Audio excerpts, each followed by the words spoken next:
Sa bahagi ito ng Tinio Street sa Makati City, nagtapos ang buhay ng 26 anyos na lalaki matapos makaengkwentro ang mga pulis, siya at ang kanyang kasama na sakay noon ng motorsiklo ang itinuro ng biktima na nang hold up umano sa kanya sa Apolinario Street.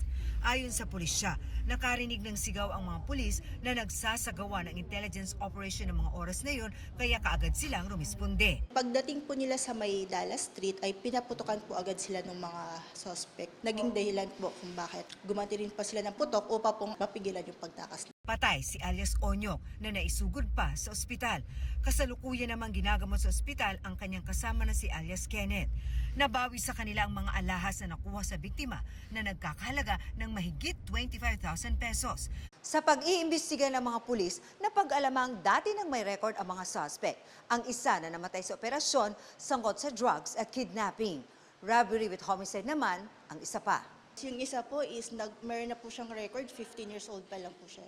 Ang dalawang suspect sangkot din umano sa mga serye ng robbery hold-up sa Makati City. Ayon sa Southern Police District o SPD, posibleng gumagawa rin sila ng krimen sa iba pang panig ng Metro Manila. Doon po sa mga kababayan natin, sa mga individual na maaring naging biktima po ng mga suspect na ito ay agad lamang po magpunta sa tanggapan ng Makati City Police Station upang pong maghain ng kanilang complaint.